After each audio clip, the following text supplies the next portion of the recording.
Helps if you remember to unmute. Hello all, and welcome back to day 297 of our 365-day streaming challenge. Let's see if it's going to actually see the game. Come on. You can clearly hear it. Come. Right, forgot about this. God damn it. Forgot why we didn't always stream Destiny. Display capture. Yes. Hello, awful Facebook thing. Why do I have that open?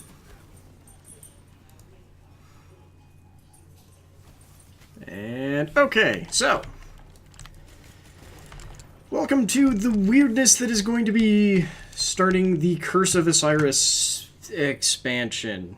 Okay, so one, I don't think expansion is really the right word for it. It's DLC.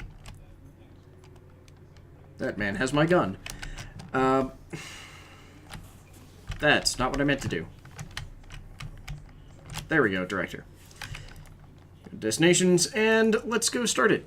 So, basic idea behind it is raises level cap by 5 and adds apparently some halfway decent story stuff. And right, let me turn up this audio. It took a miracle to save us. The awakening of the traveler.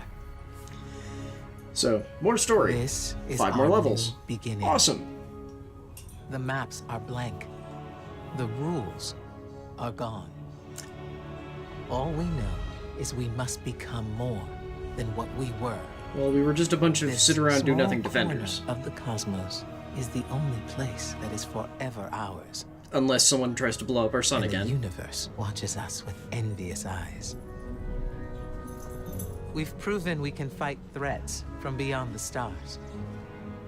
But now there are things stirring beneath our feet, provoked by the Traveler's light. Fair warning, I still haven't done the raid, so Our war we'll is see. just beginning. Hopefully I'll get to do the raid at some point, and if I do, I'll stream it, but, well, maybe stream it, because I'll probably have to get carried through, which means having my mic and having other people okay with me doing that, so we'll see. 50-50 chance. 40-60, we'll see. So, in theory, Curse of Osiris, fine. There's a pre-established character, Osiris. We're getting more levels, more experience with him. We get to see the Vex again, who didn't really do all that much in Destiny 2, which I'm fine with. That's sweet. It means more content for Destiny 2. However, they're using it as an unofficial subscription. Because the easy way to, or not the easy way, ominous rocks, killer robots, people in mortal danger. a bunch of the Seriously, like end aren't you game tired of stuff this? Fatigue is a distraction. isn't from available our anymore if you don't purpose. have the expansion.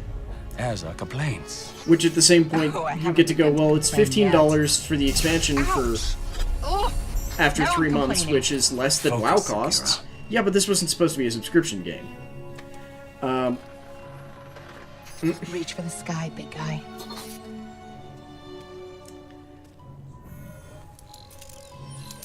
La facel! Need help? Again? I've got it, thank you.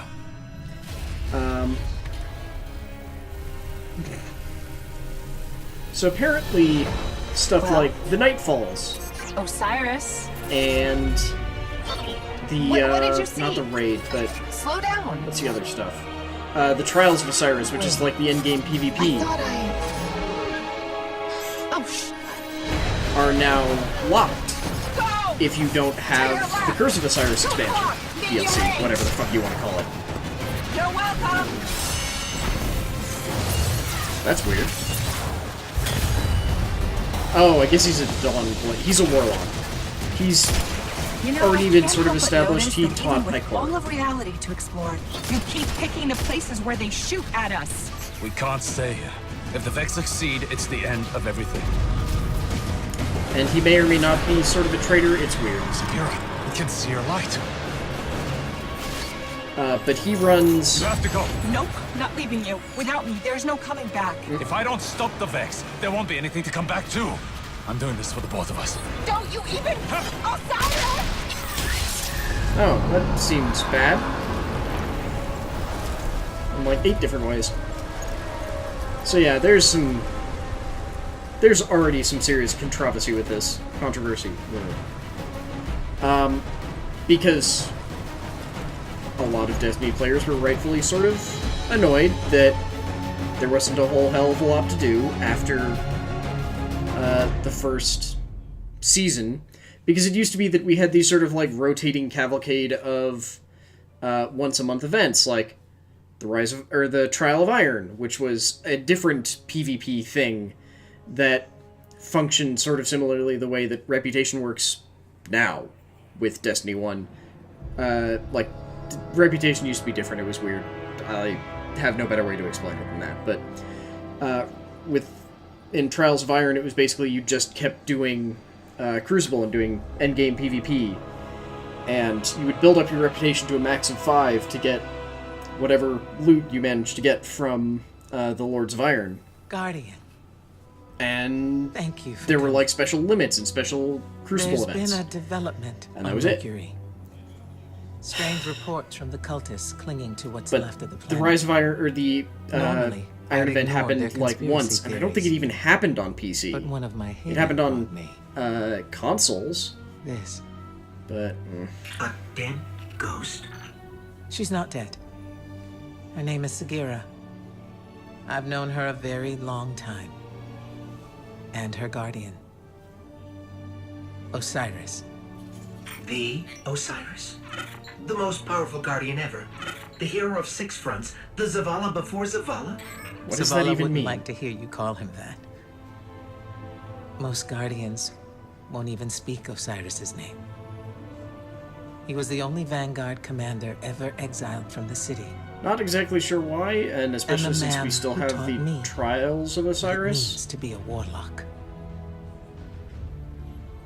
which are We a found like once a Sagira month on other Mercury, PvP And event. at the same time, Vex activity there surged exponentially. I thought they already And controlled you all of think Mercury. Osiris might be involved? I need to know what happened. Even if the Vanguard wants to forget him. When I lost my light, I didn't have anything else. I was empty. Then you came to Io, and you helped me find my way back. I need that friend again, Guardian. You realize I'm Go to still mute, Mercury. right? Take Sagira with you. The followers of Osiris, the few who remain, might know what her presence means. And for now, let's keep this between us. I'd hate to have to throw you off this wall. I don't think that would work that well. I still have a ghost. That was a joke, right? That was a joke. I also can't talk, so you're fine. So, yeah, there are some issues with this all around. And they're weird issues, too. But at the same time, I committed to this a while ago, so I decided might as well keep going and see where it goes. Because I have heard good things about the people who have played the expansion. It's more just, God forbid you don't want to give Bungie another $15 goddamn dollars. The Traveler transformed And Mercury into a garden world.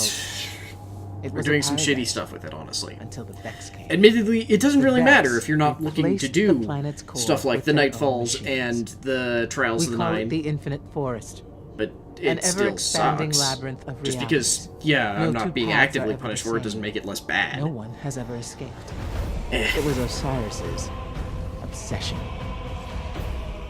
I don't remember if Mercury was in Destiny 1. I feel like it was. I may be thinking of Venus, though. Welcome to Mercury, Guardian. The signs told me you would come. Who? What a coincidence. We follow the signs here too. And by signs, I mean facts. That Oh. too is a sign. Good, you're gonna be I am dickish Brother about this, Vance aren't you, of the Ghost? followers of Osiris, keeper of the lighthouse, and oracle of the lost prophecies. Oh, this can't go poorly at all. Upside, at least tomorrow, I get the choice of doing either Kobolds and Catacombs that comes out tomorrow, or the Dauntless revamp. I think I'm going to do Kobolds and Catacombs, though, just because I think that might be a little bit more time critical, let's go with. So I've got 50 damn packs that'll want to open. Osiris And I spent have years 4 studying it. self-control. He was convinced it was the door to the infinite forest. If it is still possible to find Osiris, we need to open that door. Ikora Rey, Osiris's greatest student. Brother Vance, Osiris's greatest fan. That's fair. Oh, good. I always love these sort of puzzle shit. Oh! They also just left, fuckers. So, how is everyone doing? Assuming my chat actually works and I don't just get to see Loratron poking people. Oh, I should also say that the last time that, what's his name, Xur was around, I bought this rifle because I love auto rifles. And an auto rifle with a 90-round magazine just seems right up my alley. I mean, yeah, it's got a wind-up, but look at what happens after it's done winding up. It's beautiful. Don't break the chat. We like the chat, ish. Yeah, today's just been fucking stupid, because I don't know if any of y'all have been paying attention to the fact that there's also a Patreon update coming soon, which is to say possibly tomorrow. Or no, I believe it goes into effect on the 8th. Which, in theory, for a lot of cases, will make the people who you patronize, God, that's such an awful way to say that, get more money. In theory. So the issue with it is that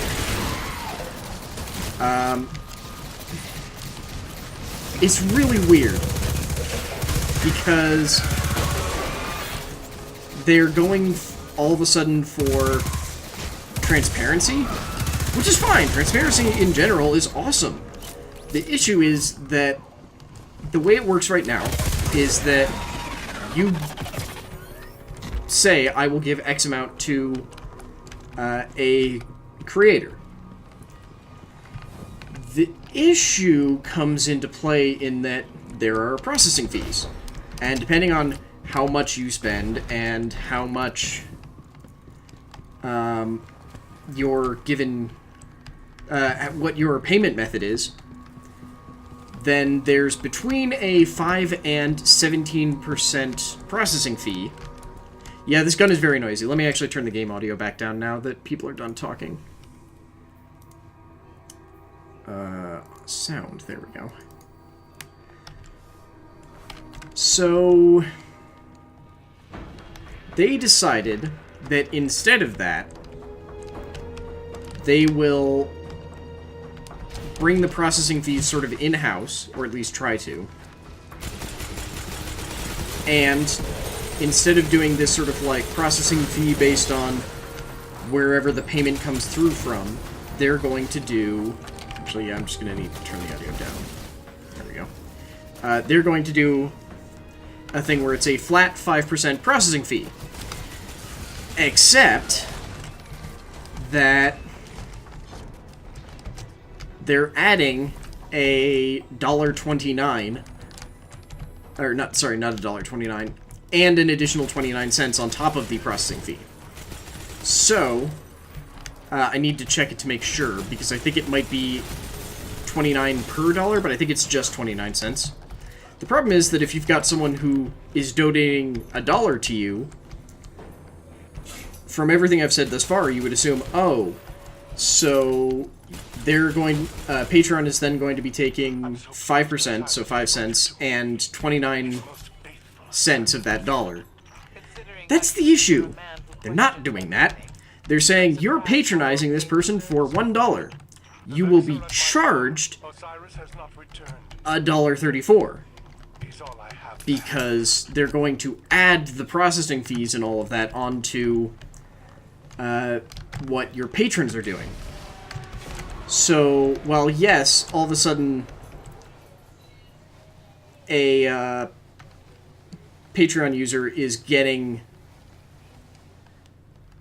between 20 to 30% more out of their like patrons, they also now have their patrons getting charged somewhere between 5% and 30% more, which is not apparently super obvious on the Patreon side. And Patreon has done it almost explicitly because we want it to be very clear that this amount that you've agreed to give to your patron will get. Or your patronizer, the creator who you support will get. That just means that those extra fees and costs to make Patreon a service have to come from somewhere. So in this weird way, they've turned... Oh shit, I'm out of bullets. Right, that's the only issue with this gun. If I don't remember to swap up, I burn through ammo so fast. They've turned this attempt at transparency into making it look like we need more money. And making it look like we need more money and aren't going to completely show you that we're taking more money. It's not been well thought out. And the other issue is that I don't know if patrons have been made aware of it. Because I, as someone who uses Patreon limitedly, but still has patrons who support what we do, I get different emails than people who just support patrons. So I legitimately have no idea if patrons have also been updated to this thing that, in theory, is happening in 2 days. Or not 2 days, sorry. It's all Patreon charges after the 8th or the 18th. I don't recall which, but either way, since Patreon charges happen at the end of a month or the beginning of the next month, it shouldn't be a significant issue. At least not immediately. So, I'm sort of concerned and waiting to see how it looks, because while Patreon has never been a, like, significant income source for us, if that's the sort of thing that they're going to be doing, ending up charging some people who want to support us an extra 30%, I don't know if we'll continue using Patreon, even in the limited way that we have thus far. Just because the fact that someone wants to give us money is amazing to us, and we are generally still deeply surprised and concerned by it. And I don't want that person to be going, here, have this money, and realize later that, oh, I agreed to give this amount of money, and for some reason, this plus 30% is now leaving my bank account. So, and we're in a weird place with that. Hey, Wendigo, welcome, man. I hope I have bullets for my wonderful gun soon. Come on, turn your fucking head. Thank you. Stupid shield. Here it is. Thank you for finally exploding. Ugh. So that was a lot of talking on my part, sorry. But yeah, I should also say that this is a new patrol area as well, after we finish up the quests, apparently. Yeah, it's been a weird goddamn week. Because in addition to everything... Oh, good. We can't get through. If Osiris's ghost were awake, then maybe she could help. Osiris, preserve us. You have his ghost? Sagira? Please, please, bring her to me. Yeah, this has just been a weird, stupid week. Because we have, yes, all of this crazy Patreon crap. Oh, good, more Vex. We have this shit with Destiny 2. Then, at the same time, we have the Kobolds and Catacombs, which I'm really looking forward to, that's coming out tomorrow. We've got the Dauntless update, which looks amazing. And I really can't wait for it, because they've basically redone their entire progression system, and it looks like they're also... Ooh, you're Void, I can screw you up. heavy. Oh wow, that almost killed him. Which looks like it's basically entirely redone progression in a way that'll make it a lot more approachable and fun, and added some more customizable elements. And the new Warp Pike, which I don't know if I'll use, but I think looks cool. They're adding, like, the different damage types, so there will be differences between blunt and piercing and slashing, so that looks really sweet. What else? Ooh, I just realized that these are Descendants, so they're a different style of Vex. Which I don't think ever got their own Harpy designs in Destiny 1, so that's cool.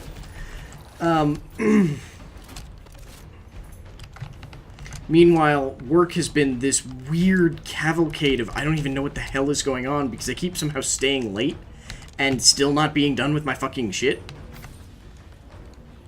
And spending the past 2 days with no supervisor because they've been off in meetings with a company that isn't our client anymore, and for some reason, so I can't say names, but this company was not our client. They decided they didn't like the way that we were producing stuff because we weren't producing as much of the quality that they wanted, because they have insanely specific quality standards that make no sense. Because after setting those quality standards, they would then ask us if things would fail those quality standards to release them anyway, then get annoyed when they got released, and eventually even go, well, this product turns orange if it's more than 3 months old, and we're aware of it because it's our formula, but we want you to extend the shelf life to 2 years because it doesn't go bad until then. It's like, but it turns orange and tastes different.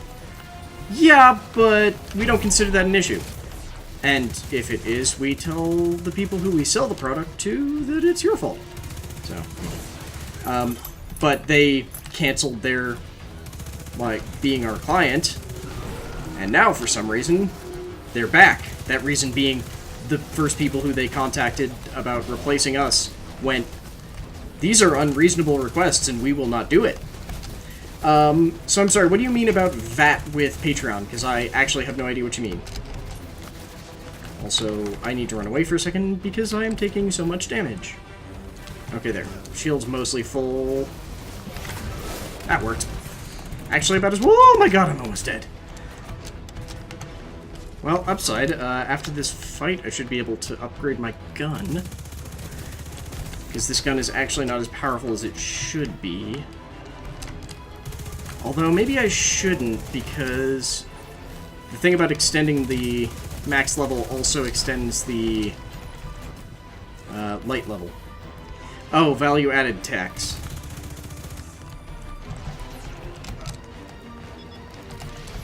You don't, but it's also just a... It's just this weird thing that they're removing... Or they're unobfuscating something and yet somehow making it weirder. Or more obfuscated, honestly. Could you please lose your... God damn it! Oh, hello, teleporting man. Could you not do that? It's annoying. God damn it! Why won't you just explode for me?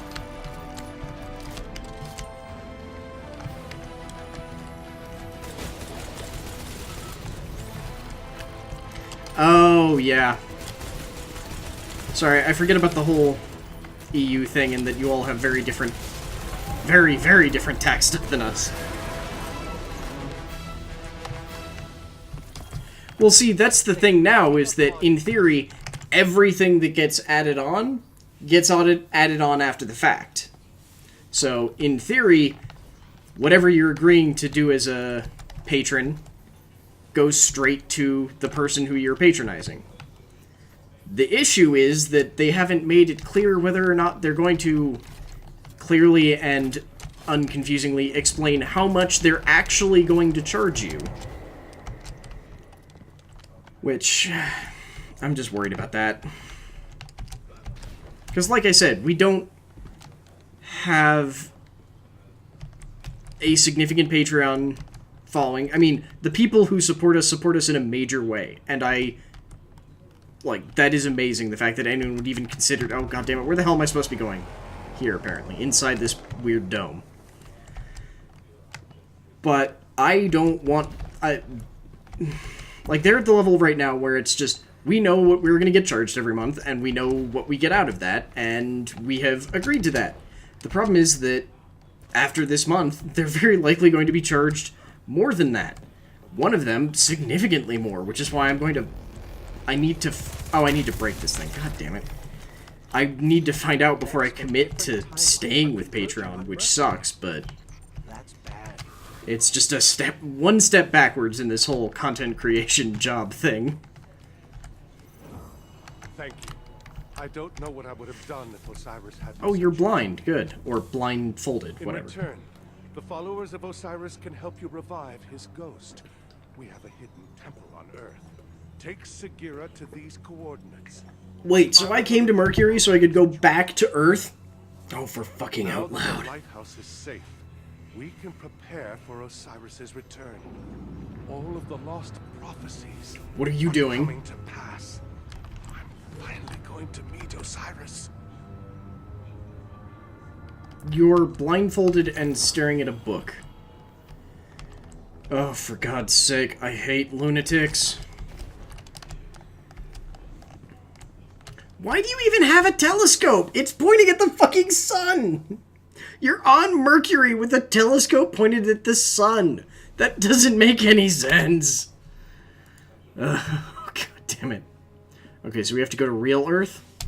Okay, well, annoyingly, I got enough legendary engrams that I need to go back to the tower to not waste them.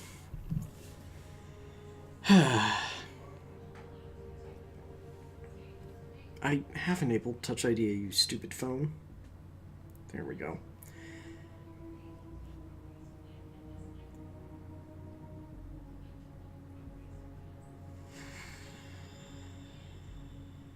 Ugh. It's fun to look down and get work emails and just go, I don't even know what the hell you mean by that. Of course, that's a pretty common occurrence with my work emails anyway. Does anyone else's coworkers have a weird habit of not they send an email with no contents. The entire point of the email is just the subject line, and that's it. Like, there's no contents to the email besides whatever their automated signature is. Because that's a common thing where I work for some reason. Ooh, before I forget. We finally got our pictures from the wedding. They are on this. This is 2 ounces. It's a USB flash drive with like a little... I hope you heard that pop, because it's really satisfying. It's a little USB flash drive with a glass bit that says the name of the chapel. And then this thing, which it rests in, that's like an ounce on its own.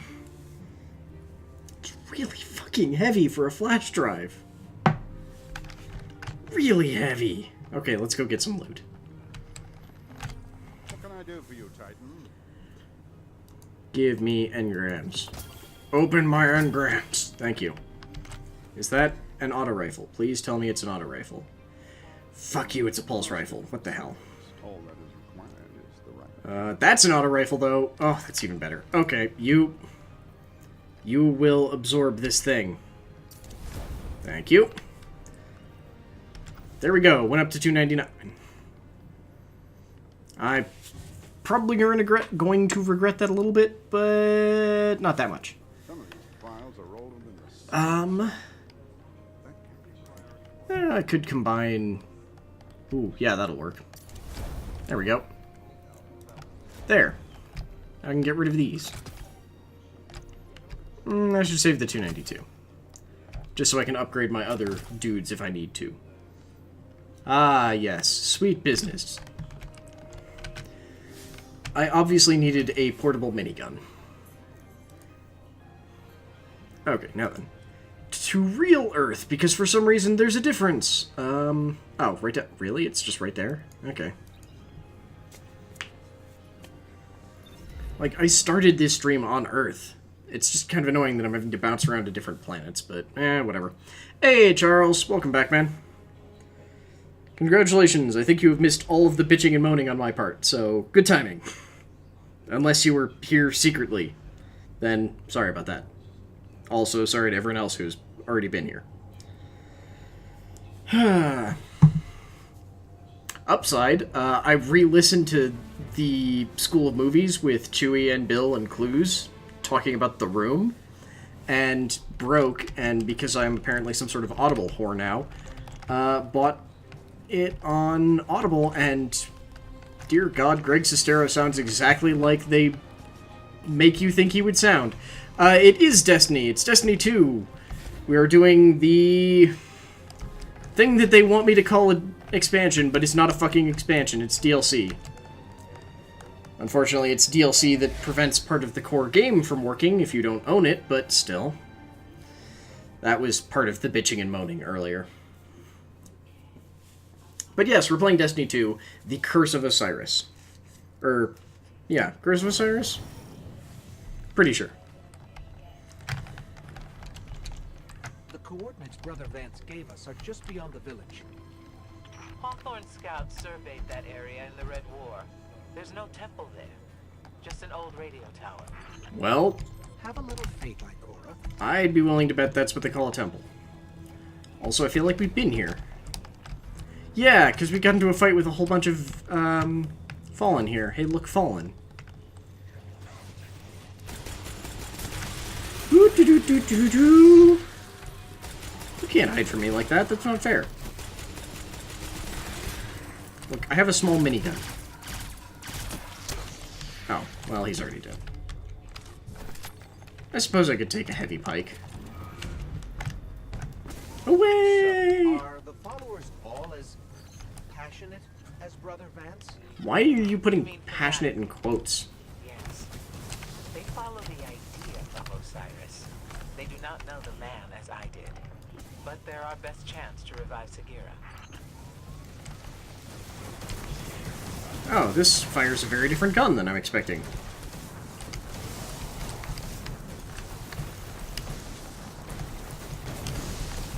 It occurs to me this is also immediately following a kind of significant controversy with Destiny in general, where it turned out that there were some experience scaling bullshits after you hit max level, where doing certain tasks repeatedly within a short amount of time would actually cause you to get less experience for them. And the way this was discovered was because the numbers that it was showing you for experience also weren't reflecting the real numbers you were getting. And Bungie's response to it, unlike a sane response, was not to only remove the weird experience downscaling, but to loudly proclaim that the experience was actually being upscaled, so to return all experience to a quote-unquote level basis, which was less than it said you were getting at any point before, and to also increase the minimum experience for a level up. Because that makes perfect goddamn sense. Yep. And as an additional point, just before Curse of Osiris came out, Bungie, for the 70-somethingth time in their entire history, announced, "We are sorry that we are apparently very bad at communication. We will try and be better about communication from now on." For that 70-somethingth time was not really a joke. This has been a recurring issue with Bungie since Bungie was Bungie. Yes, I know that statement didn't make a hell of a lot of sense, but it's still true. Come on, Walker, please just go away. Oh! Well, there's the trick. Just don't hold down the trigger. God damn it. Silly me.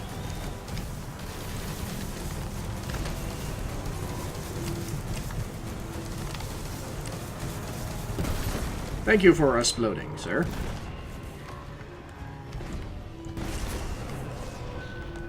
Okay, I assure you I will attempt to now stop complaining. Because it really was not my intent to complain. My intent was mostly to try and have Anyone who has to live out here. some sort of discussion about the game, because Followers can't survive here. They are it's still a game. It's still going to keep existing. I feel as though the internet is probably going to be a little bit less angry about this than they were about Star Wars Battlefront 2, which should probably have its Earth entirely salted, but that might also just be because EA has now built up a large amount of anti-fan support? Hatred feels like the wrong word, because I don't think a company really a thing that is basically an entertainment company deserves hatred for shitty business practices. That's just unethical. But that's sort of what happens in business. I feel like hatred is just too strong a word for what they deserve. Because they're shitty, but... Oh, good. Blow up all the things. I think that, honestly, Disney takes at least some of the blame for it, because why in the fuck would you give single rights to EA? Like, hell, Games Workshop has already shown you that if you're going to give single rights to a specific company for your intellectual property, make sure it's a company that's actually going to fucking treat it well, not use your canon as an excuse to not make less shitty microtransactions. What the fuck? Like, before THQ dissolved, THQ did wonders for the Games Workshop brand. And now they've switched over to the entire opposite design philosophy, which is just hand out tiny pieces of the IP to any random fucker who finds your door and knocks on it.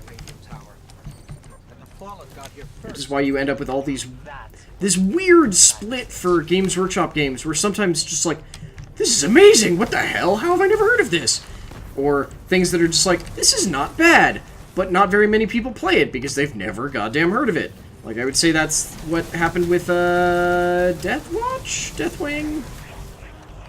Oh, God. The problem is that there's Deathwatch and Deathwing in 40k, and they both would work for this. I think it's Deathwatch, or Deathwing, though. Which is the, like, hunt through a Space Hulk fighting off hordes of Gene Stealers game that was admittedly poorly optimized, but was actually still fun. But then you also get shit like, what's it called? Regicide? Which is the... Oh, that looked like a breakable thing. One of the awful, like, fake chess games with it. Or one of the, like, sort of infinite runners where instead of having an end... Sorry, I wanted to kill the dude before I stopped paying attention. Instead of having, like, infinite runner, you're just infinite fighting. Just punching whatever dude is in your way next, except that all of the dudes you're fighting don't take anywhere near as much damage as you. So you just end up doing the same, like, 2 levels over and over again. Possibly. I don't honestly know. Although, if Disney felt pressured by a past business agreement of an IP that they bought out, I would be very surprised.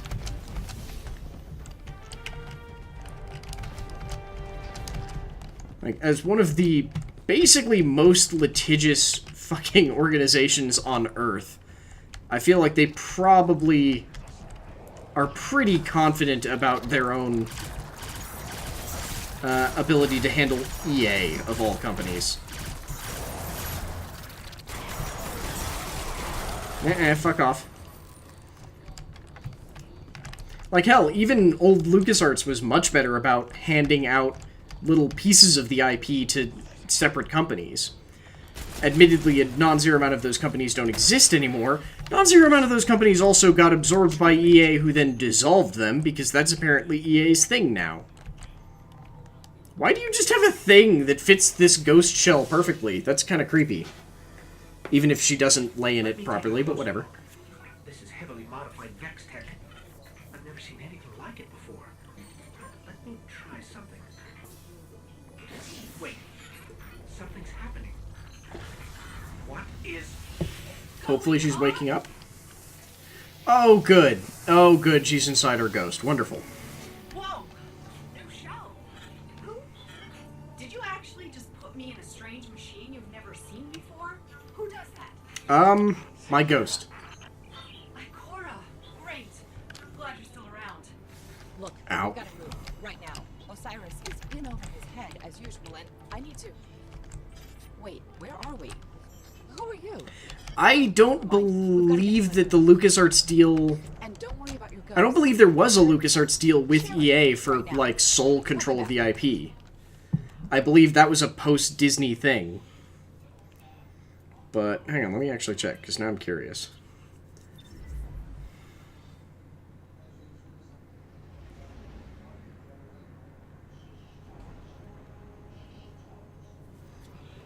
While we wait for the fake loading screen.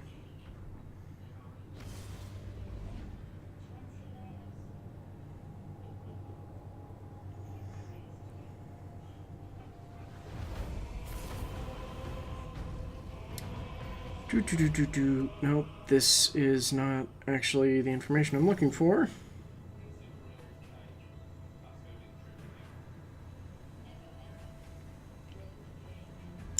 Yeah, so no, it was entirely post-Disney. It was announced on May 6th, 2013. Disney and EA jointly announced that EA would hold exclusive rights to make Star Wars video games for the next several years, though I don't believe an end date was established. New games will be developed across several of their studios, including Star Wars Battlefront by DICE, an untitled game by Viscera Games, who then shut down. Who would have guessed?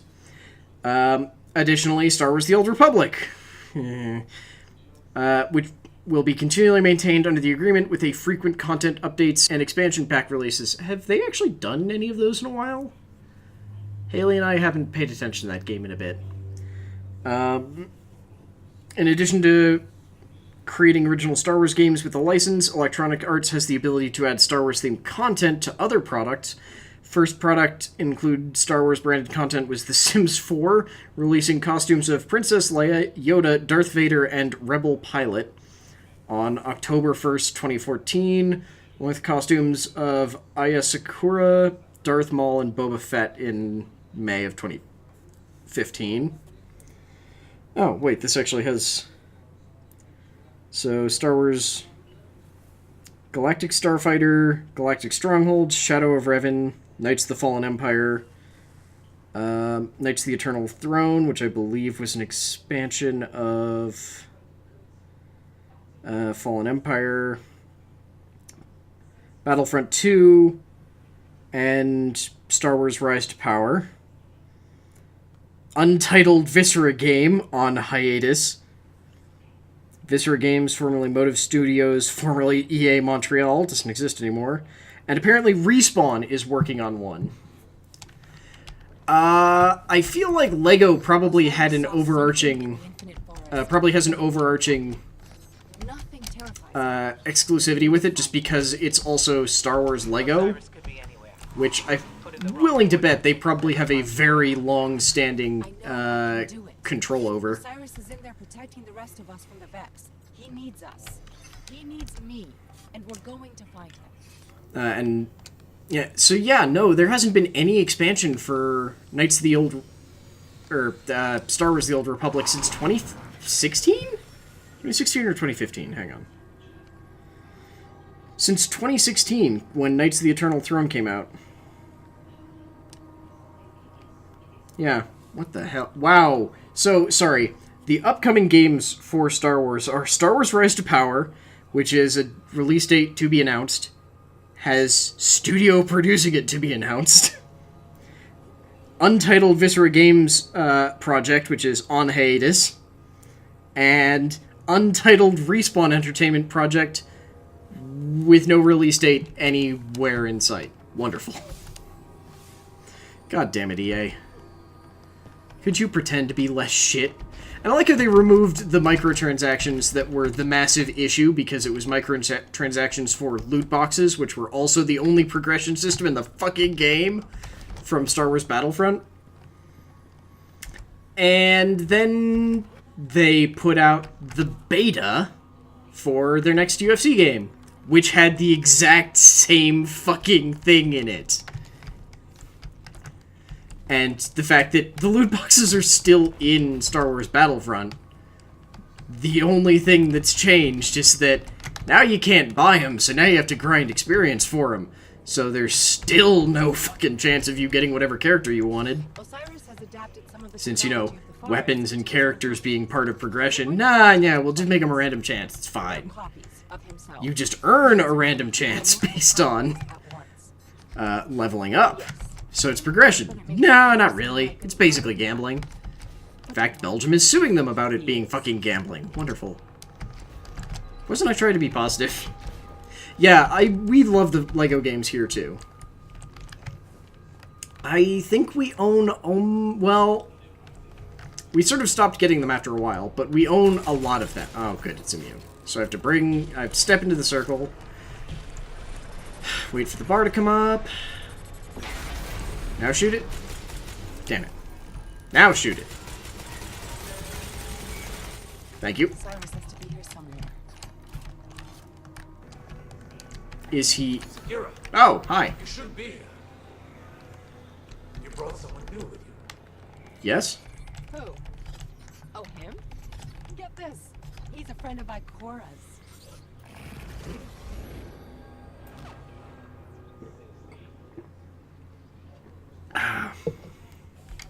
Sorry, I'm quite thirsty. Probably because I keep ranting and railing about shit.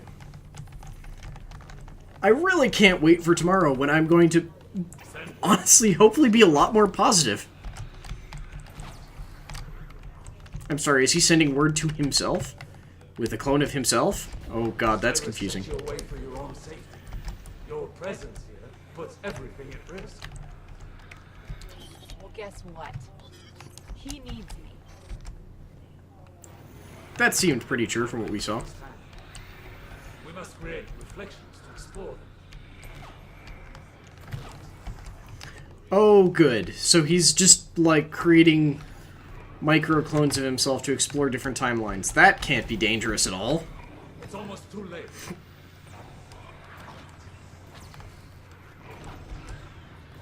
Oh, good. Where was I? Yeah, because tomorrow is going to be Kobolds and Catacombs, which Something must have gone wrong. I don't think I've ever had a negative experience with a Hearthstone launch. I should knock on wood, but if I do, it'll knock the mic, so not going to do it. Where's the real Osiris? You cannot Nowhere? go to them. What? What did he find?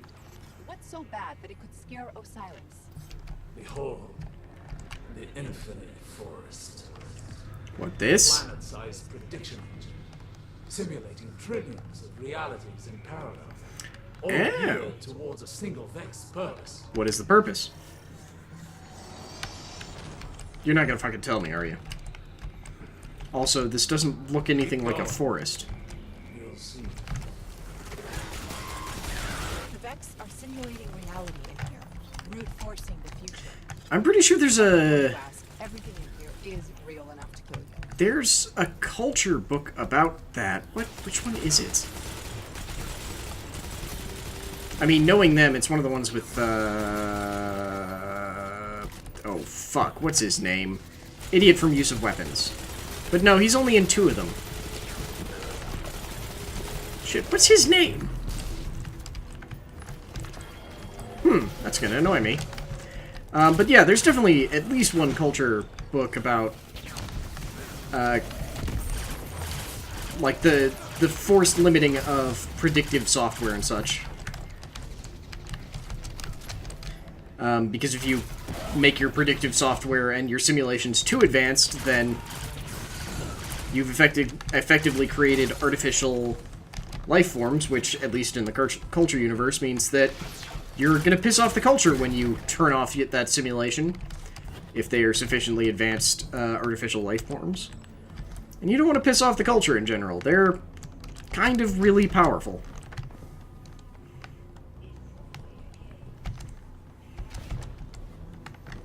Open door. I don't think that's a door, but okay. Wow, I just missed all of that. Good job, me. Could you not? Wow, I am ass with this gun. There, just punch him in the face. That'll work. Ugh. Yeah, the culture are fun like that.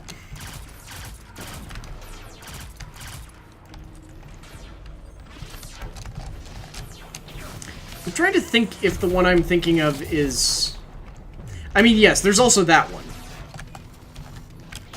There's also the Hitchhiker's Guide to the Galaxy and simulating an entire world of existence to answer a stupid question that you could just answer for your fucking selves, but meh.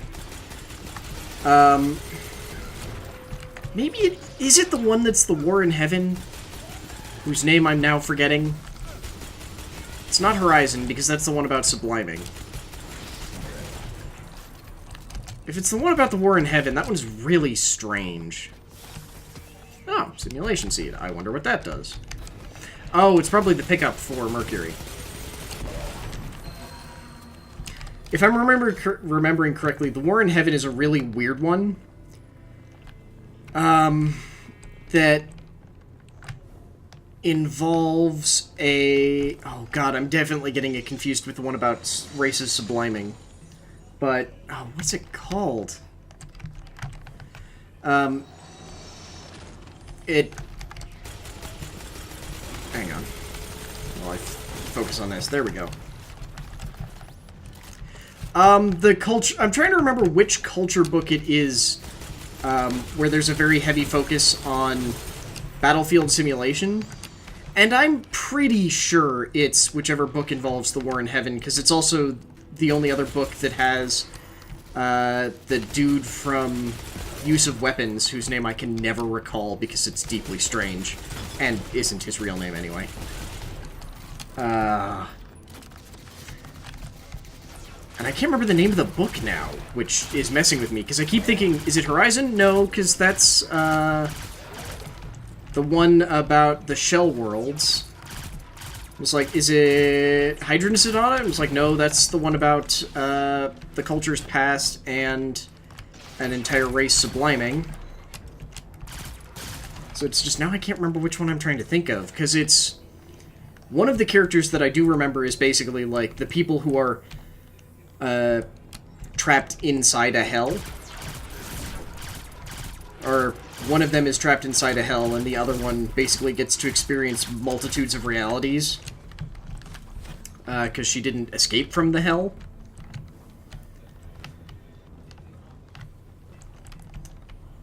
Ambitious Assassin. Okay.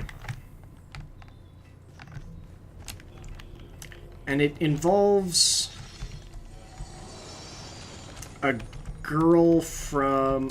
it's the Intagliate girl. The girl who's got, like, a full body tattoo that marks her as basically property, and property because someone in her family owed a massive debt. And she is basically like the... No. Guy from Use of Weapons. The whole thing about the Chairmaker and Stabrine. Certain gateways in the forest are locked. Defeat nearby demons to unlock in the process. Okay. Or proceed. He was on a less, like, technologically advanced world, but was sufficiently good at... Oh my god, there's a lot of them. At warfare that he basically was sort of useful to the culture. Became sort of a mercenary for him. He appears in 2 books, though in one he's... In the second book that he's in, it's the one about the War in Heaven, and he's sort of a minor character in that he's a major character, but is sort of like a fractured personality. Yeah, it's whoever the hell is the fucking Chairmaker, and I can't remember his name or the name that he goes by. I'm gonna have to look it up now because it's annoying me. Chairmaker. What are the chances it's gonna be the first thing to come up? Nope. Yes, Use of Weapons. What is the fucker's name? No, this is... How did you go to YouTube? What the fuck? Damn it. Shradnin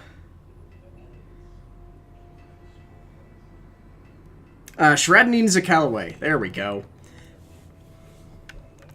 Hey, Majestic. Yeah, Shradnin Zakallaway, who appears a second time in... Oh, damn it. Stop it. What the fuck is the second book that he's one of the only characters that ever gets to recur? Surface Detail! That's it! God damn, that was pissing me off. Well, now that I get to talk about a good book series, it's going much better. Oh, hello. God damn it, I was gonna try and look up this stupid culture book. There we go. Okay. Shradnin Zakallaway in Surface Detail, yes. Oh, wow, that only came out in 2010? Huh, weird.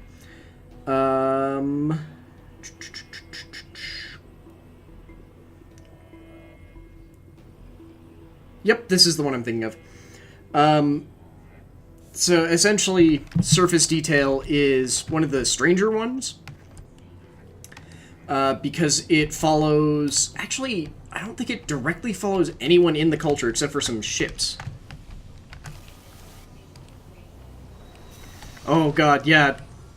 Stardew Valley is a terrifying, terrifying addiction.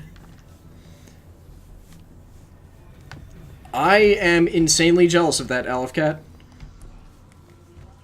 I really enjoy his science fiction. It makes me kind of sad that there isn't more of it, but... Oh, good. But yeah, Surface Detail involves insane amounts of processing that actually partially gets used for simulating future events. And there's sort of an issue with it because some cultures got to this weird philosophical point where they decided, well, we've proven that heaven and hell don't exist, but let's make our own versions of heaven and hell so that we can put our people's minds in them when they die.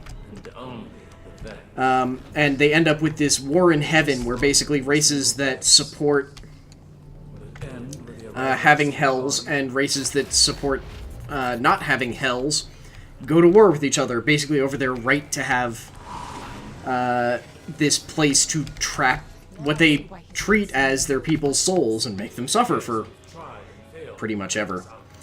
And the issue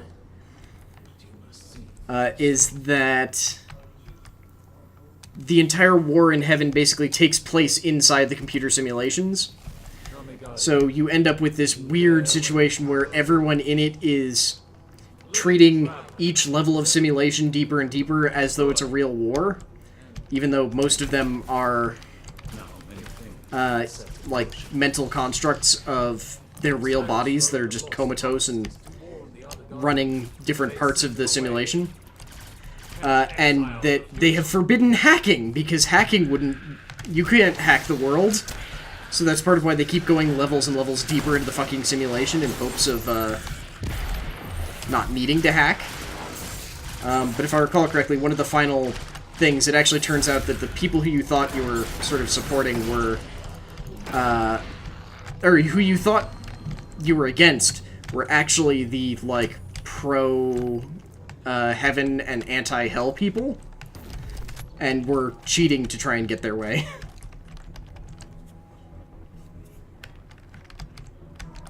That's really cool.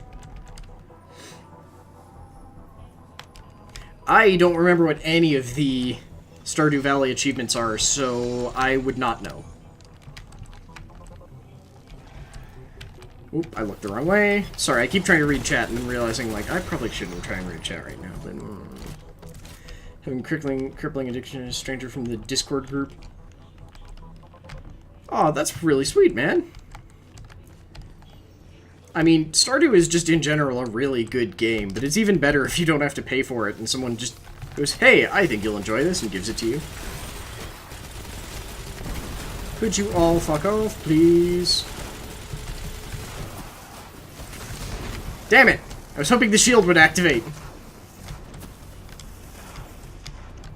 Okay, come on, health return. There we go. Yay, I got a free hand cannon. Beat it out of some guy's body.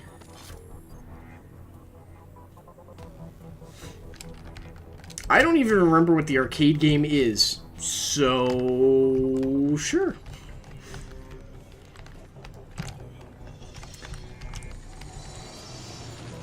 But yeah, if anyone is interested in some good, what I would call, like, hard sci-fi, go check out the Culture series. They are wonderful.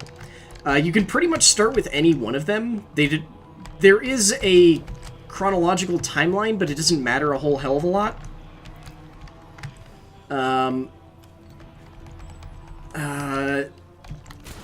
Some people tend to say that they think that the Culture series is best when someone outside the Culture is observing it inward.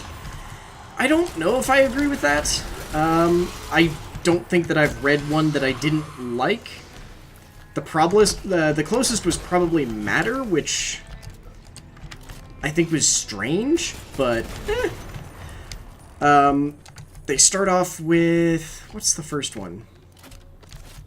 Oh, Consider Phlebas, which is actually a really good place to start off. It's the earliest chronologically, and is focused around a thing called the Adiran War, which gets referenced a lot, so it's always a good place to start. It's basically the first time that the Culture ever goes to war, so it's an interesting read. It's mostly from the perspective of someone who's on the opposite side of the war from the Culture. So, it's weird, but it's definitely nice.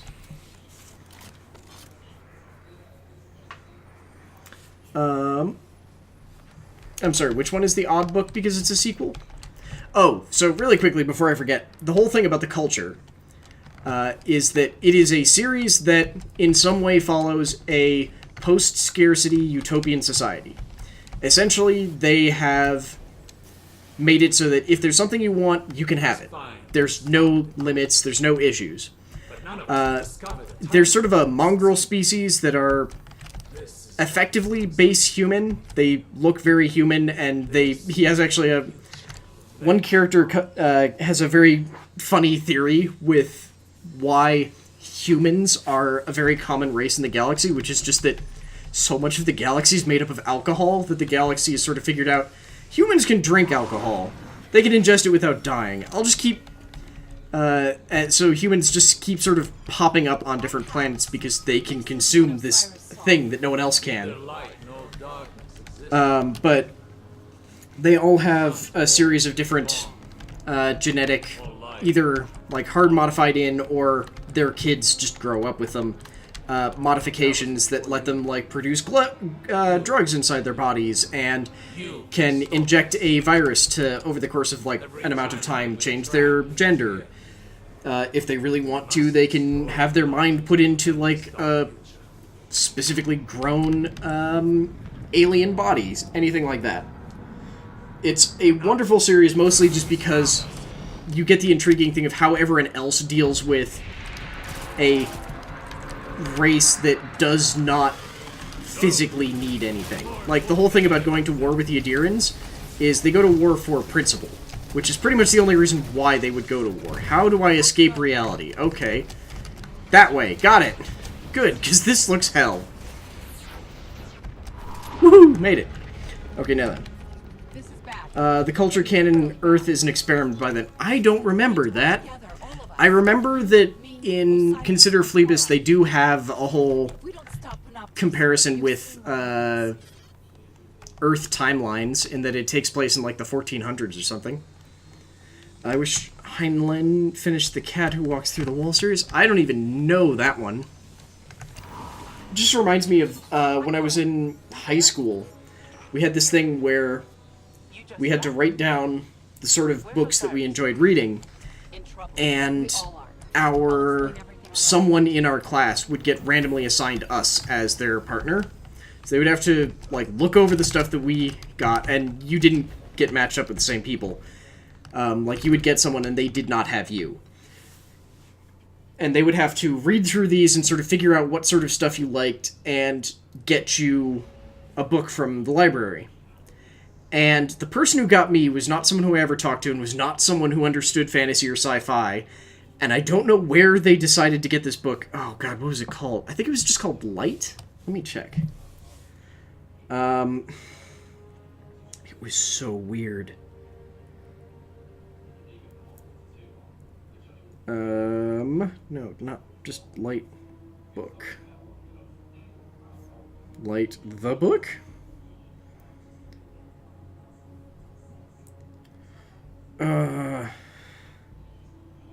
That might be it. It was a very, like... This sounds about... No, this is too late. It was a very, like, hard, crunchy science fiction book. Wow, Mercury looks fucked up. Okay, back to the Traveler. Got it. God, if I could remember it. I used to even still have it, because I bought it from the library, because it was so far beyond me that it just did not make any sense.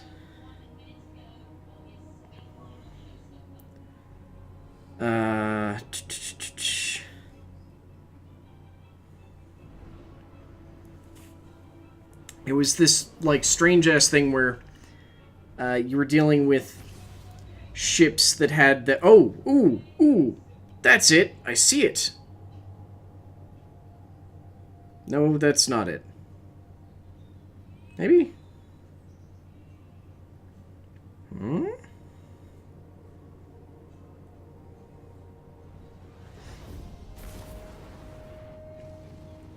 Ooh, was it called Light? Hang on, I may have just found it.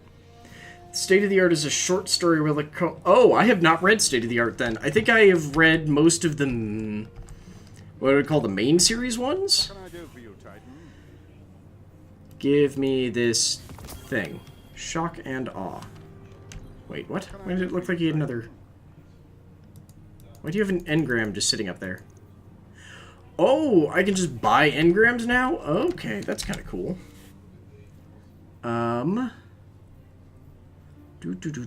Where, there we go. That is not actually better than what I've got. What the fuck, man? Wait, it might be, actually. Because this doesn't have an upgrade, does it? Yeah, it doesn't. Okay. Oh, well. I'll stick with mine. Because it's like Consider Plebis, then... What's the one after Consider Plebis? Player of Games, which I really like, but is definitely not everyone's cup of tea. Player of Games, Use of Weapons... There's sort of a gap in there, actually, that I am not immediately aware of, isn't there? Yeah. Okay, I did actually find the book I was talking about, though. It's Light by M. John Harris, published in 2002. It is a very, very, like... It's quantum physics-based stuff, which was intriguing to me at the time, and was actually the first place that I had ever heard of reference to... I thought after the Red War we'd get a bit of a break. I would like a hand cannon. If nothing else, the Vex are methodical. But I can't use the hand cannon. These other ones are going to be better, so give me that. A map, and that map will show where Panopticon is. Carry the light up. I'm... Okay, good. I was about to say, is the fucking story already done? Because that was quick. I love auto rifles. Wait, you're... Hang on. Your name comes from the Culture series? Or from State of the Art? Or from Schrodinger's cat? Huh, yeah, I have never done... I also don't think I've read Excision, because I don't think that one... Oh, okay, yeah, so this is sort of like the group, is that I haven't read Excision or Inversion, and I believe I've read Look to Windward, though. Yes, I have read Look to Windward. Which I'm going to actually cheat now and go... What is this thing's name again? M. John... Harrison.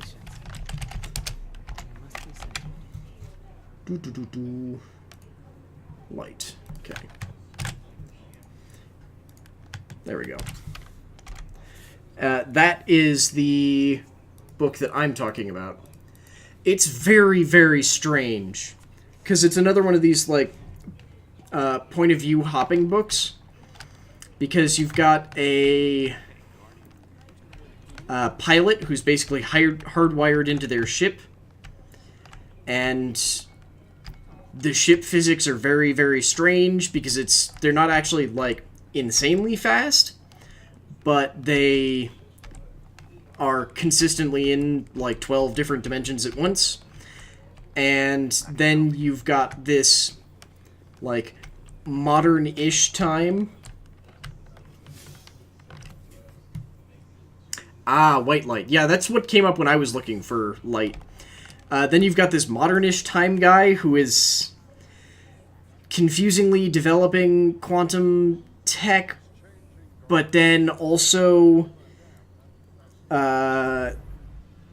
in doing so, basically has some sort of strange monstrosity following him, and he manages to, like, make it leave him alone by brutally murdering people in a way that's never directly explained, but is apparently, like, slow and features exsanguination, and for some reason it makes this strange bird-faced, like, bird skull-faced thing leave him alone for a little bit longer. It's really strange. And I don't know which cover it's showing, because when I pulled it up on Wikipedia, it had a different cover than the one I saw, because the one I always saw was just, like, pure white cat and pure white or pure black background behind it. So, it's definitely a strange book, though. It's one of those that I would like to go back and reread, now that I have at least slightly better understanding of, like,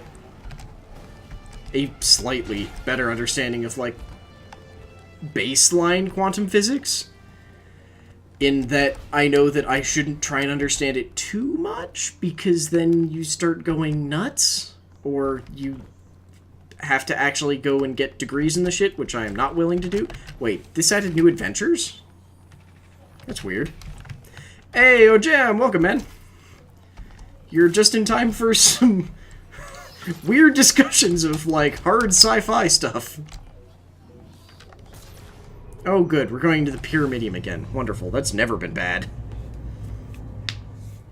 So I think this is going to be the last mission, because we've already gone a little bit longer than I was expecting to.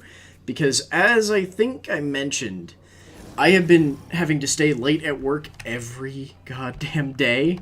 Which isn't that bad, because it means I get paid more. Are you sure there's a But it means that forest here? in the time when I would normally be sort of, like, relaxing, I'm driving home in traffic instead, and then come here and go, oh shit, I have to, like, come up with something to stream, and then I have to wake up enough to be entertaining during a stream. Fuck, that might be harder.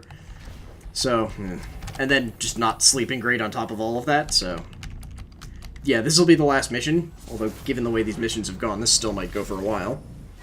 I know a trick with that complex. Can you sorry, is the channel all 60 symbols? And it's just like, we've been talking about good science fiction books, because we had The Culture, and that for some reason reminded me of this weird one that basically got forcibly assigned to me at one point. Honestly, I got a lot of good book recommendations in high school, because Light was sort of forced upon me, and was deeply weird, but I think it was definitely good. There's probably a thing that shoots spider grenades, but it's an exotic, so you can only have one exotic weapon equipped at once, and I'm sticking with my angry minigun for my main weapon instead. You were the group that exiled my guardian. I didn't like it. Oop. Okay, that hurt. People weren't ready to hear what Osiris was But yeah, we were talking about The Culture, which is always a wonderful series. Like, I highly recommend pretty much every Culture book.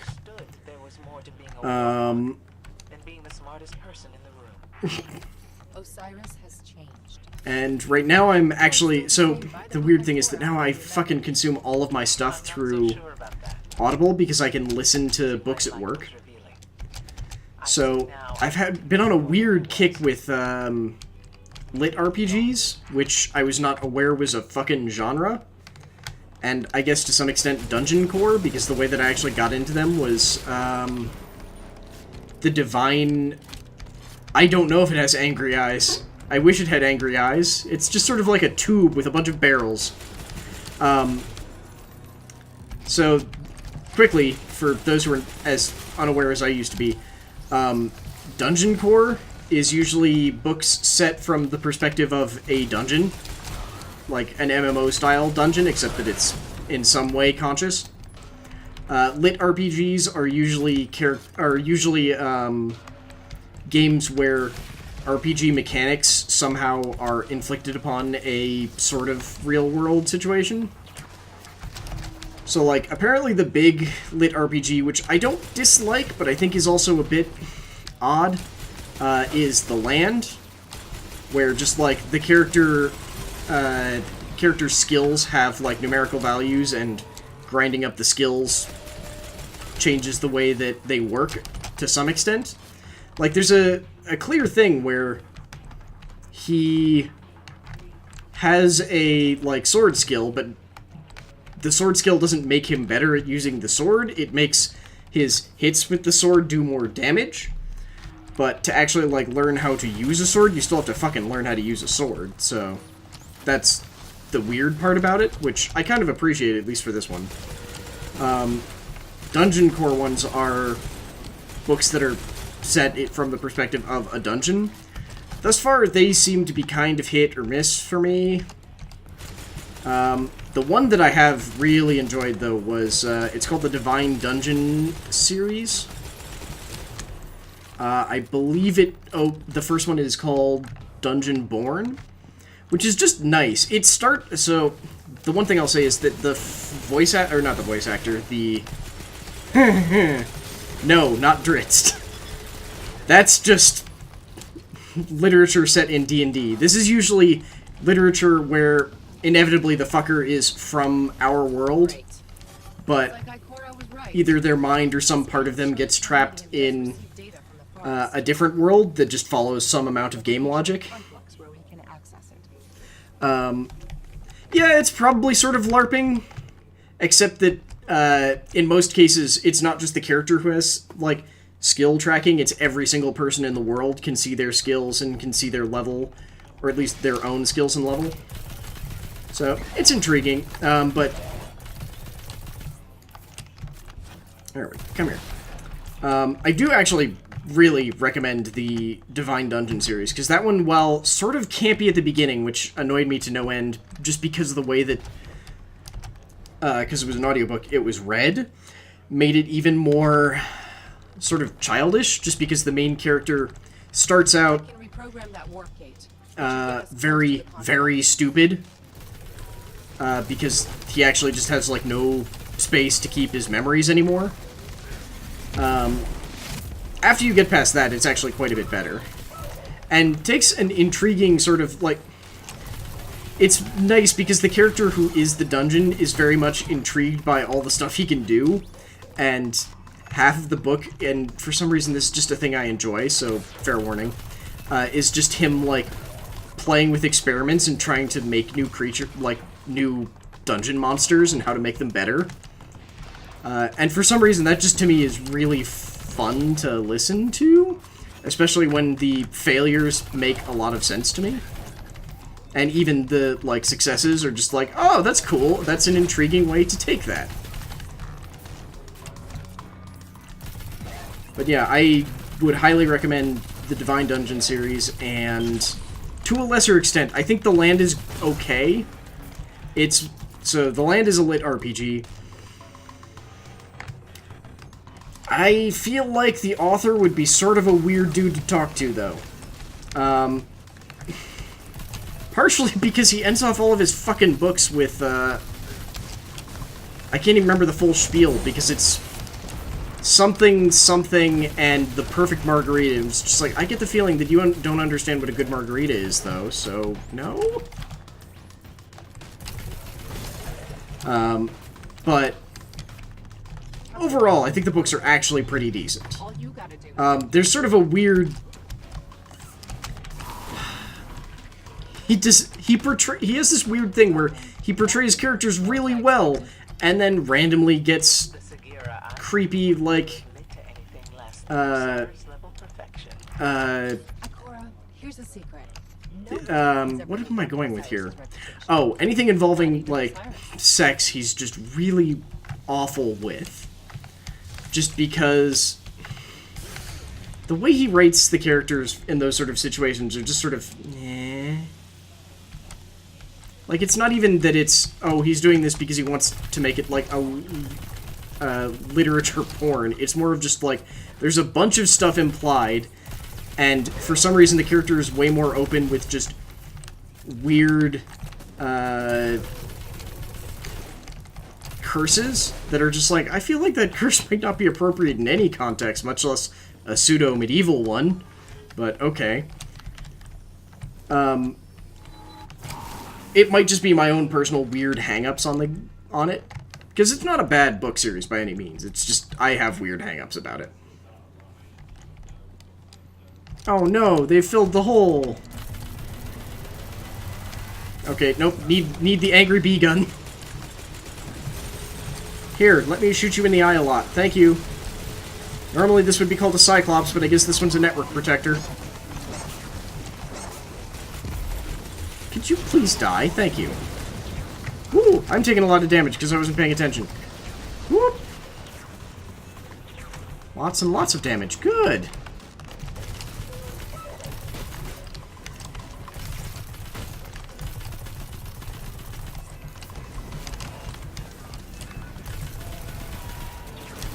Come on, Quantum Minotaur. Thank you, sir. Oh. Oh, the Minotaur died and then everything else died. No, my loot! Give me my fucking loot back! God, I hope this is the way I'm supposed to go. I can tell that the conflux is somewhere nearby, but the Vex must be... Oh, good. We fought a boss down here in one of the strikes. Look out! We've got incoming! I was talking about the land, and now I've forgotten.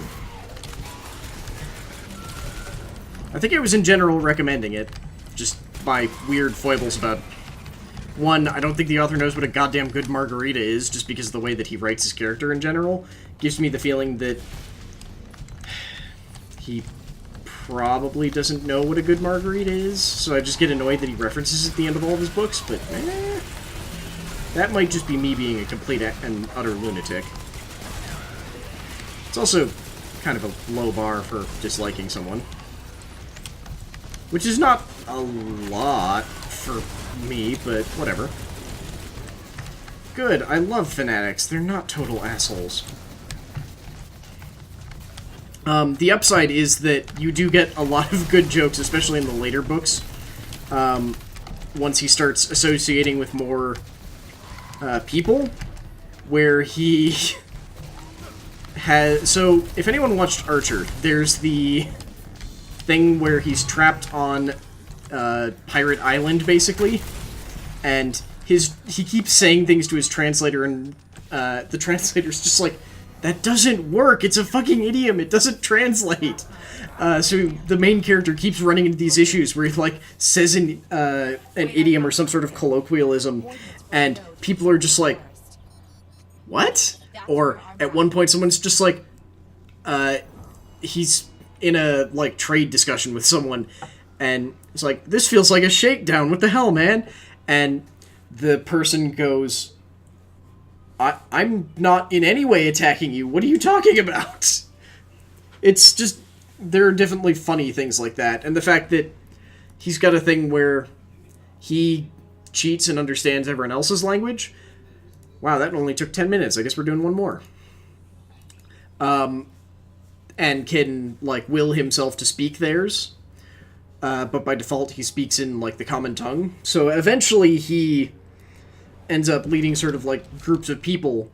And whenever he has to come up with code words to, like, verify that they're the same people, he uses all of the code words in English because no one speaks English, so there's no way to guess the code words. except that they're consistently goofy jokes. So, like, the first one that they specifically call out is that, without telling anyone involved what it means, he tells the team, okay, code phrase for today is ghost, and everyone's just like, okay, what's the other passcode? It's like busters, because no one understands English, so they're just like, series of phrases, sure. And just so that he can chuckle to himself all the time about it. Wow, that didn't even give me any reputation. Complete adventures, challenges, patrols, and public events on Mercury to obtain Mercury tokens for level 20 and higher rewards from Brother Vance. Okay. Aim true, Guardian. Now then, where the hell am I actually supposed to be going? Oh, down there. Of course it's down. Yep, Archer is the best.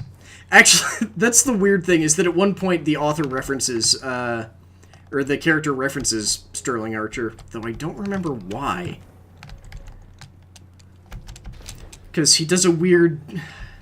So here's the one weird thing. The character gets played as a, like, modern-day nerd, except to make parts of the story work, the author has actually set it in 23,000, or 2300 and something. So he's basically like an annoying person referencing a whole bunch of goofy 80s shit for his own time. So it's a little bit weird, but... and then just at random he'll throw out other stuff that you have to think about for a minute to try and get. Okay, do I just jump down the fucking hole? No. Okay, how do I get down here?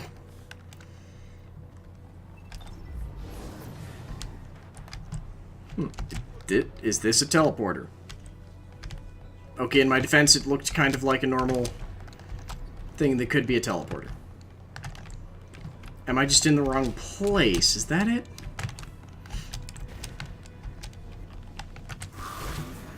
Oh. Fuck you.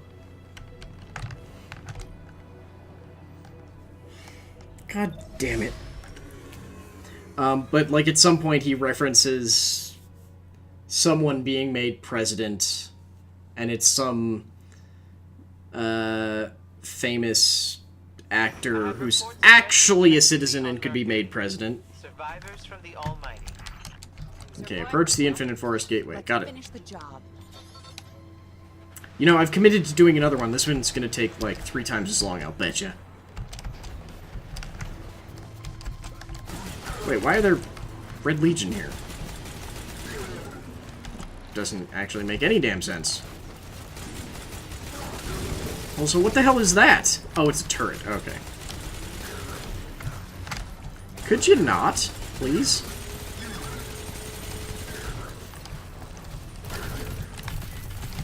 No, seriously, could you not? Please, thank you. Ah, yes, just a wafer-thin quest. God damn it. That reminds me of now, one of my favorite things in the land is that, the first time the fucker throws a feast, he tries to convince, and successfully convinces, some of the cooks to make a fucking hamburger. Actually, I think it was a cheeseburger, but still. Goddamn legionaries. Go away. No one loves you. You're annoying as ass. I've watched a fair amount of Bob's Burgers, but not as much as I'd like. Because every time I've watched it, I've just been like, that was a good show. And then for some reason, I just don't watch it again. I don't know why. Although, the next thing I actually have to watch is Guardians of the Galaxy 2 now that it's on Netflix. I don't have an excuse, because I didn't see it when it was out in theaters. Honestly, I think the last movie I saw in theaters was... Doctor Strange. That was a strange noise. Oh, it's dog leashes. No, it's not. I have no idea what I'm hearing. Losing my fucking mind. God damn turrets! Oh! Oh! Oh! It's the Colossus. That makes so much more sense now. No wonder I died. Fucking Colossi. They somehow made them even more of a pain in the ass in this game than in Destiny 1.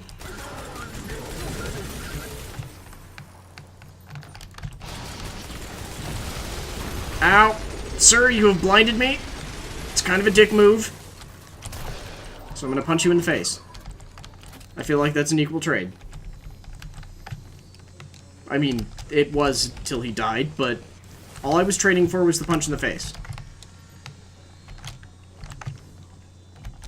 Okay, find another gateway, and I can get us to the node. What do you mean another? It's a fucking hallway. God damn it. Oh. Shit, I just realized the one issue if I play Kobolds and Catacombs tomorrow is that I'll be competing with Chewie for people wanting to watch Hearthstone. Because Chewie gets back tomorrow. I kind of feel shitty about that, but if I don't do it tomorrow, then I won't actually open packs on stream, so I should do it tomorrow. I have no self-control. I should clear out my quests tonight. I forgot about that. I'll have to do that tonight and probably... I can't do that tomorrow morning. I'll have to do that tonight. Shit. Look, I finally figured out how your fucking shields work, so stop that.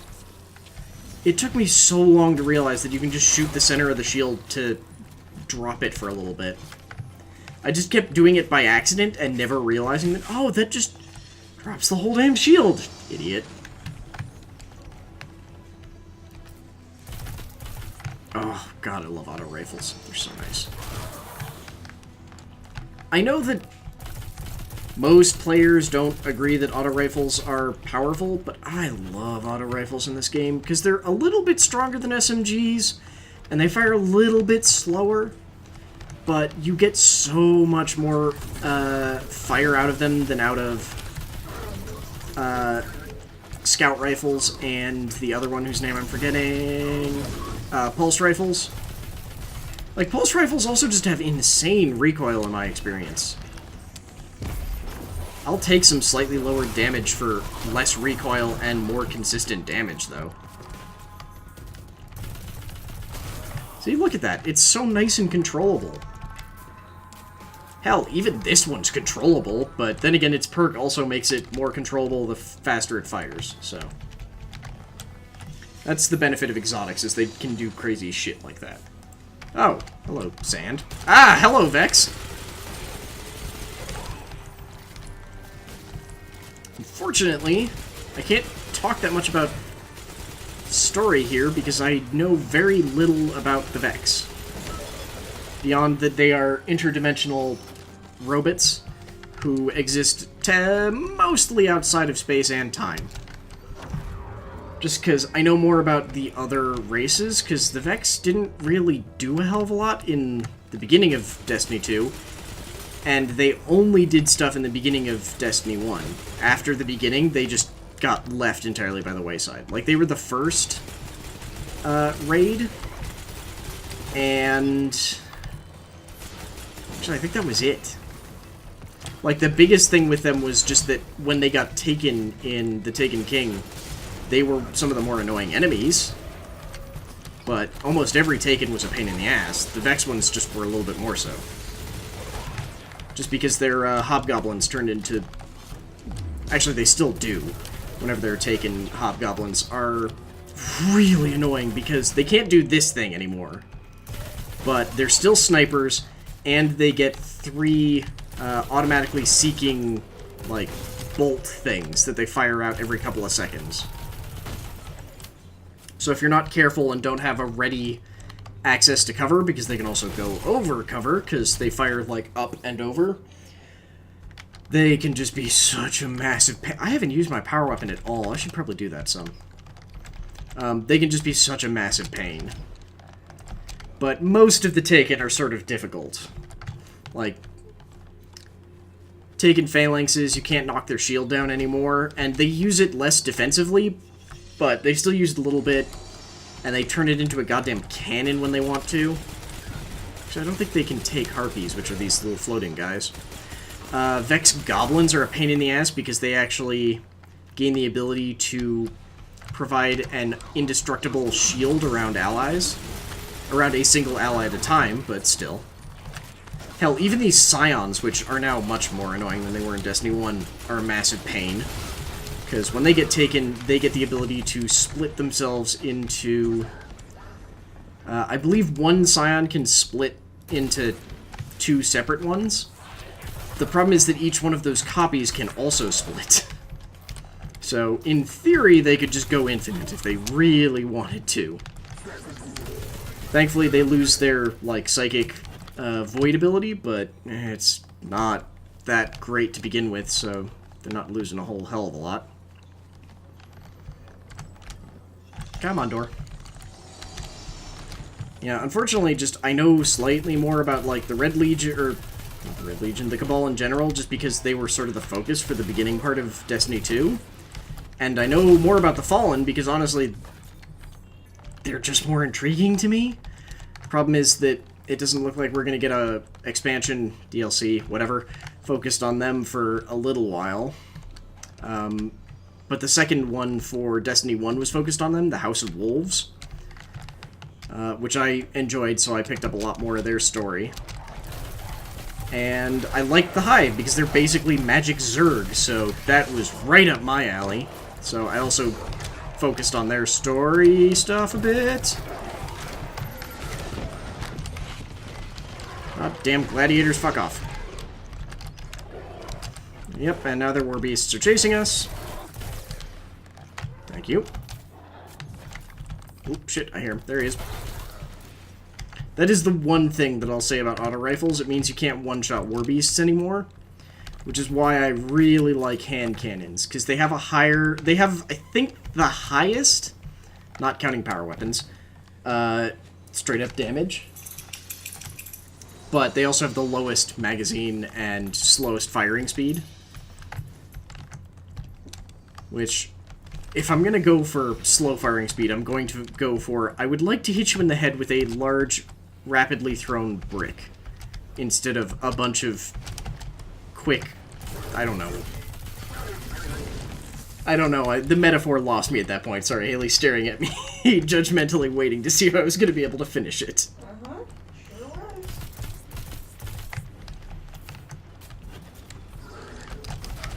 Ah! Why are you exploding behind me? Here, die. What did I just say? Get back down here. See? Elephant Man? Yeah, I guess someone called them Rhino Men at some point. I guess that does sort of make sense.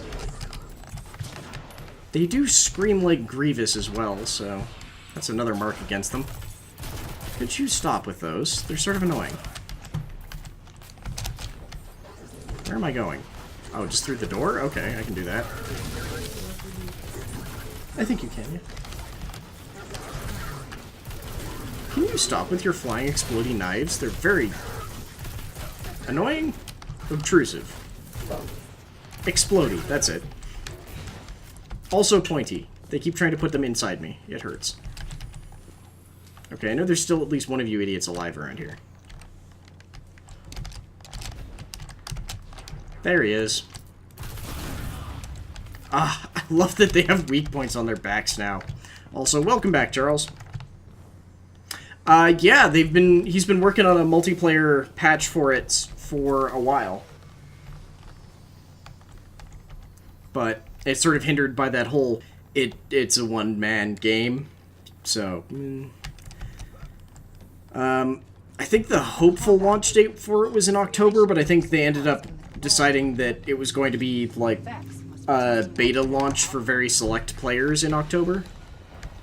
And now, I don't remember if they've said when the official launch of multiplayer will happen. But they have explained how it's going to work, so that's pretty cool.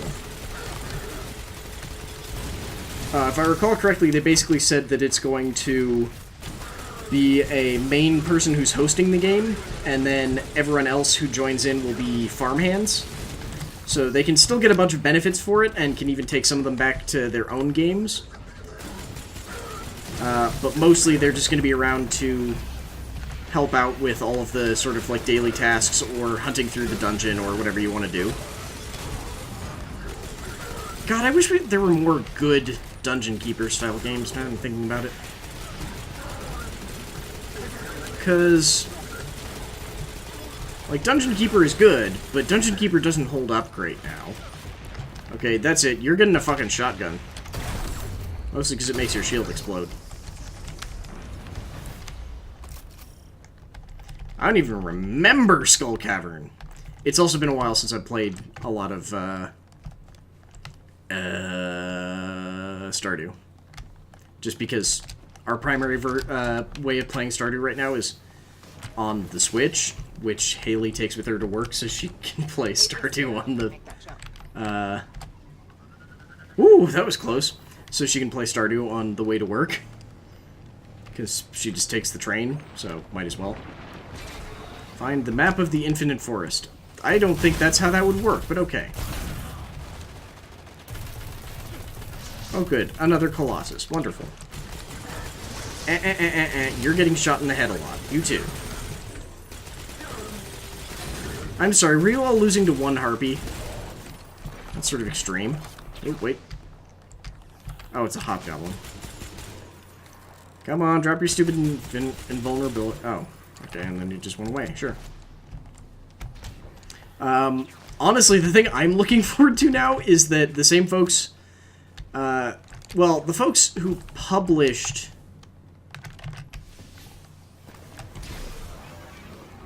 Yeah, we know what trains are.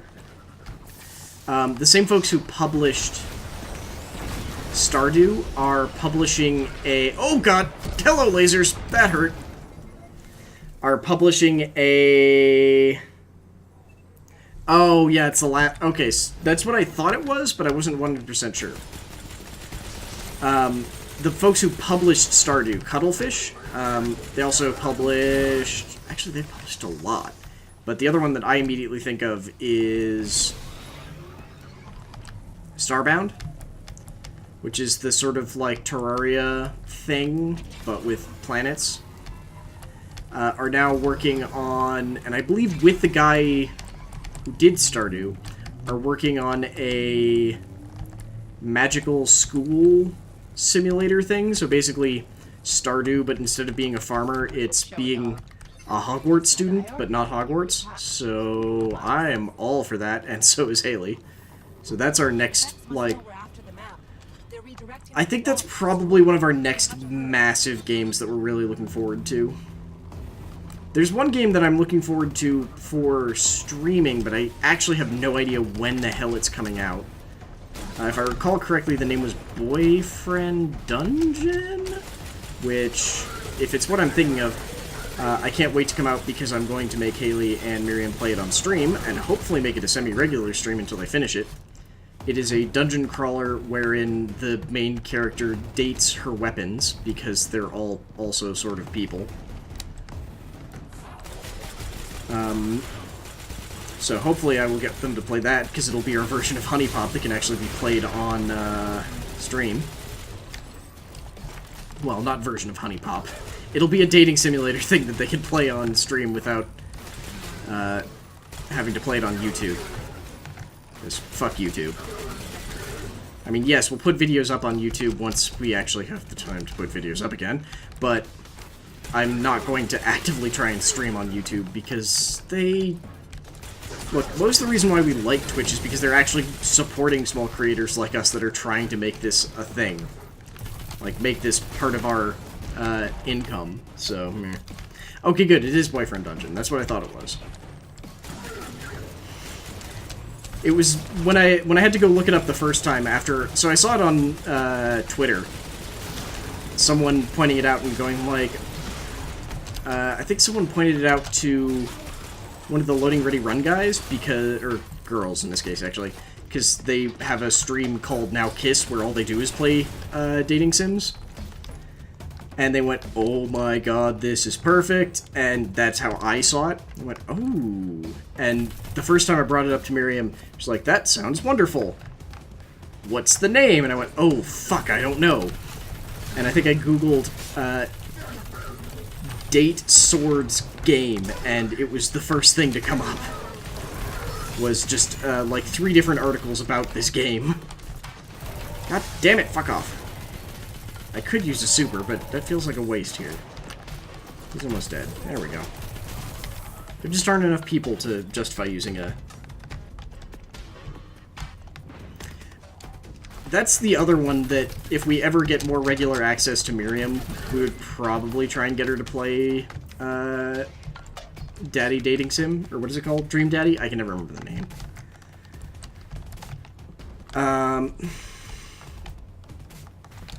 I have another idea with that, but it won't work at the very least until we move. And that means that we have to actually pick a house and finish all of the housing stuff. Shit, I also have to work on that too. I have been putting that off and not thinking about it. I think I have someone else who would be able... Oh, hello, Angry Man. Who would be able to play that with Haley. Oh! Hello, Secondary Angry Man. Oh, wait, I thought we killed this guy before. Valis Thun? Valis is a title, but Thun I feel like we fought before.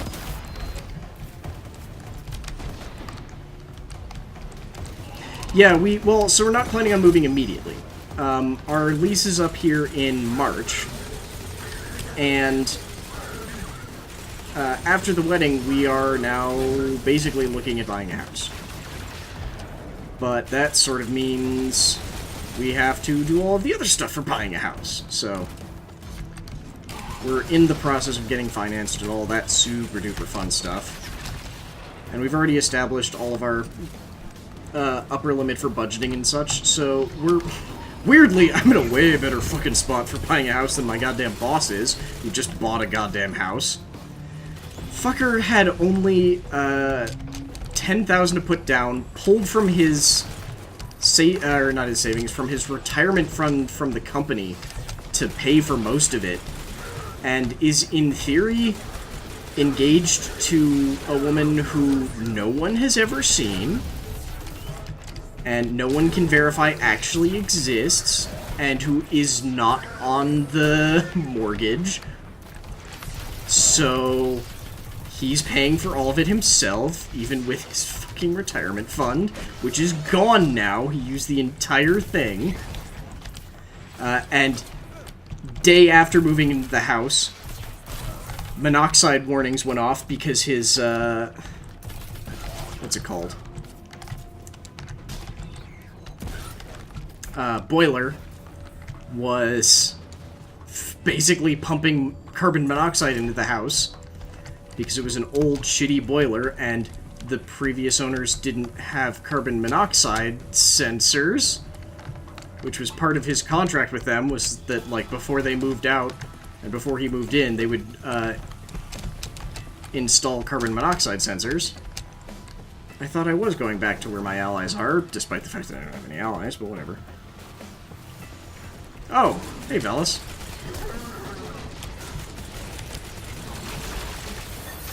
So yeah, that's the thing that we're working on. We're actually probably not going to be moving too far away, because we really like this sort of area that we're in. The one thing that we'll be working on is, like, getting into an area where we can have fiber optic connection, which is most of Denver, so I'm not super worried about that. And at the very least, even if we can't get fiber optic, we can still get way better than what we've got now, because our apartment complex has some sort of fucking deal with the one DSL company in the goddamn world still. So we can only have DSL. So, once that's dealt with, though, should free some other things up. But we're also... Well, Haley isn't, but I'm also looking at doing a different job while we're doing that as well, so we're in a weird spot in general. Like, I make good money, the problem is that my job is slowly trying to eat me alive. And, in theory, there are a lot of jobs available that I might even be qualified for that pay the same with a salaried position and just make me work less, because the reason why I make good money is that I've got 10 hours of overtime every week. So, we're in a fun, weird spot, I guess. Upside, because of all of it, it means that we are in a strangely, especially for our generation, good spot to actually be able to afford a house, so that's nice. Because of some very, very lucky situations in throughout our lives, we were basically going to be able to have like 20,000 to put as a down payment, and then a little bit extra to cover all the other closing costs. Ooh! What is it a custom of? I mean, we're still cheap bastards and play with the theater of the mind, but I can still appreciate the minis because they look sweet. I felt so weird. So, whoop, goddamn fucking lasers. So we've got our, in theory, sort of Patreon-specific D&D campaign that hasn't actually started airing on Patreon yet because of this whole Patreon thing. But we just added another person to it who's another one of Haley's coworkers who came in and was having a ton of fun with us, and then we hit our first combat, and she was like, so how do you all do combat without a board? And we're like, oh, right. So we do theater of the mind. Yes, with that, like, overemphasis on it, because we're bastards.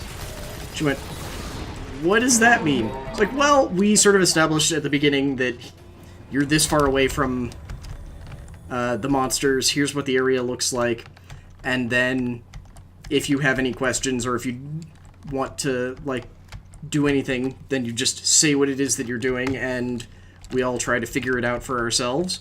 And if we're wrong, the DM corrects us.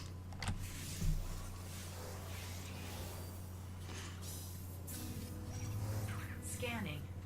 I can't find Nazi. This is probably the closest thing we're gonna get to a safe position, although I think this looks like it might be the end of the quest. So, should be done after this. You up for a hunting expedition? I'm pretty sure you said that like 30 minutes ago. I did, and that's when it was a quest that lasted, instead of the, like... There we go, it is the end. Instead of lasting the, like, 30 or 20 minutes I was expecting it to take, it took 5 minutes. And I went, well, that's not actually a good thing to end on, so fuck, I guess we're doing another one. And as I started, went, this is going to take 20 plus minutes, I know it. Now that I've committed to it, it's going to take between 20 and 30 minutes. And it took about 35. Okay, so we'll go home, just so I can get my bright engrams and decrypt my engrams, and then we'll be done. Oh, and then I'll sit on my foot, because I like making it go to sleep for some reason. Oh, you love that. Yeah, it doesn't hurt at all.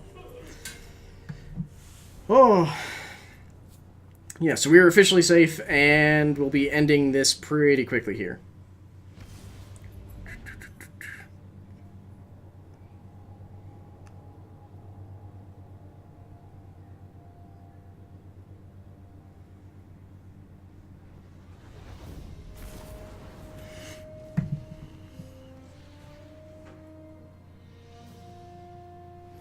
Oh, right. You should have Link's permission. Yeah, you should have Link's permission.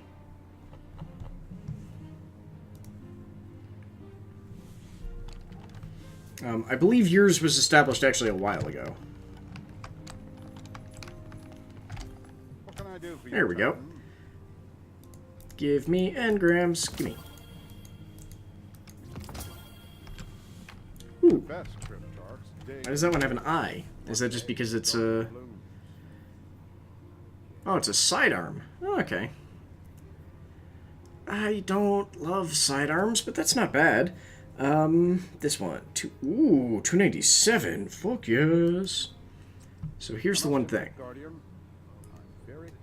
It does not have an upgrade. Okay. Gonna dismantle that, because it should turn mine into 301, 302. Fuck yeah.